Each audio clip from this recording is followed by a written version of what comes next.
कार्तिक मास की कथा। एक नगर में एक ब्राह्मण और ब्राह्मणी रहते थे। वे रोजाना 7 कोस दूर गंगा स्नान करने जाते थे। इतनी दूर आने जाने से ब्राह्मणी थक जाती थी। एक दिन ब्राह्मणी कहने लगी, काश हमारे भी एक बेटा होता तो कितना अच्छा रहता। बेटे के बहू आती और हमें घर वापस जाने पर खाना बना हुआ मिलता और बहू घर का काम भी कर देती। ब्राह्मणी की बात सुनकर ब्राह्मण बोला, बात तो तू सही कह रही है, चल आज मैं तेरे लिए बहू ला ही देता हूँ। ब्राह्मणी बोली, वो कैसे? ब्राह्मण ने कहा कि तू एक पोटली में आटा डालकर उसमें कुछ मोहरे रख दे। ब्राह्मण के कहे अनुसार ब्राह्मणी ने पोटली बांध कर दे दी। पोटली लेकर ब्राह्मण चला गया। ब्राह्मणी अभी कुछ ही दूर गया था कि उसे नदी के किनारे बहुत ही सुंदर लड़कियां दिखाई दी। वे रेत में घर बनाकर खेल रही थी। उनमें से एक लड़की ने कहा कि मैं अपना घर नहीं तोड़ूंगी, मुझे तो रहने के लिए ये घर चाहिए। लड़की की बात सुनकर ब्राह्मण मन ही मन सोचने लगा कि बहू बनाने के लिए यह लड़की सही रहेगी। जब वह लड़की जाने लगी तो ब्राह्मण भी उसके पीछे पीछे उसके घर तक चला गया। वहां जाकर ब्राह्मण ने उससे कहा, बेटी अभी कार्तिक मास चल रहा है, इसलिए मैं किसी के घर खाना नहीं खाता। मैं आटा लेकर आया हूँ, तुम अपनी माँ से पूछो कि क्या वह मेरे लिए आटा छान कर 4 रोटी बना देगी। यदि वह मेरा आटा छान कर रोटी बनाएगी तो ही मैं रोटी खाऊंगा। लड़की ने जाकर अपनी माँ से सारी बात कह दी। माँ ने कहा, ठीक है, जाकर बाबा से कह दे कि वह अपना आटा दे दे, मैं रोटी बना दूंगी। जब वह आटा छानने लगी तो आटे में से मोहरे निकली। वह सोचने लगी कि जिसके आटे में इतनी मोहरे हैं उसके घर में कितनी मोहरे होंगी। जब ब्राह्मण खाना खाने बैठा तो लड़की की माँ ने कहा, बाबा क्या आप अपने लड़के की सगाई करने जा रहे हो? तब ब्राह्मण ने कहा कि मेरा बेटा तो काशी में पढ़ने गया हुआ है, लेकिन यदि तुम कहो तो खांड कटोरे से विवाह करके तेरी बेटी को अपने साथ ले जाऊं। लड़की की माँ ने कहा, ठीक है बाबा, और फिर खांड कटोरे से अपनी लड़की की शादी करके उसे ब्राह्मण के साथ भेज दिया। ब्राह्मण ने घर आकर कहा, रामू की माँ दरवाज़ा खोलकर देख, मैं तेरे लिए बहू लेकर आया हूँ।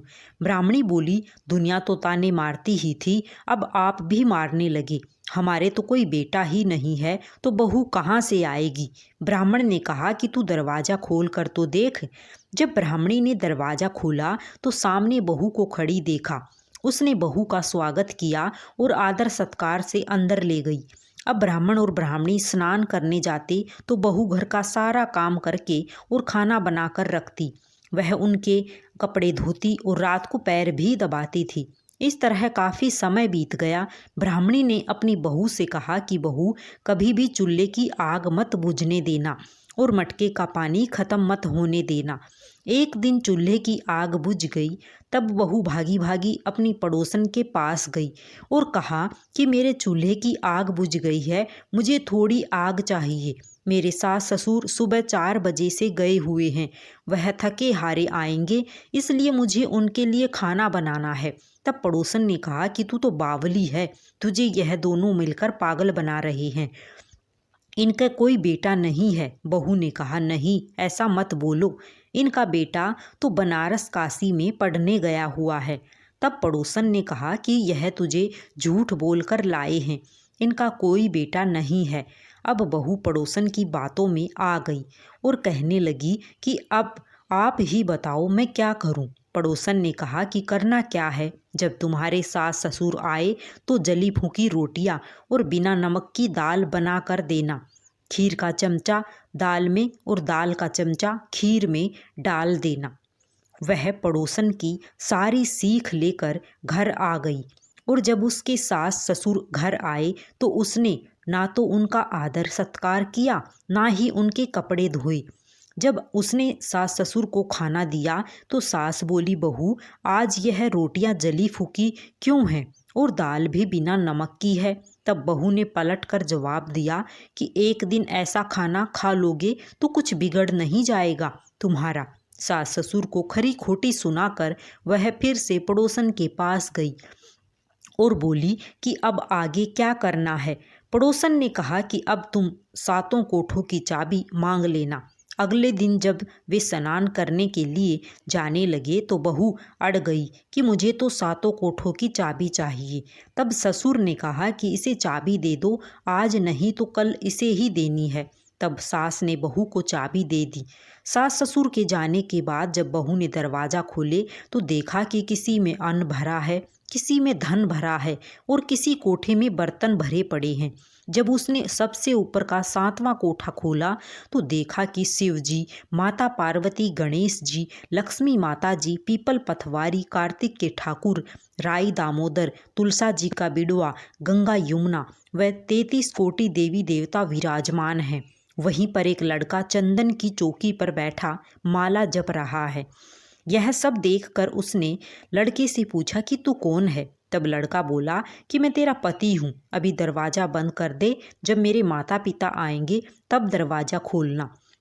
यह सब देखकर बहू बहुत खुश हुई और 16 श्रृंगार कर सुंदर वस्त्र पहनकर अपने सास ससुर का इंतजार करने लगी। उसने अपने सास ससुर के लिए अच्छे अच्छे पकवान बनाए।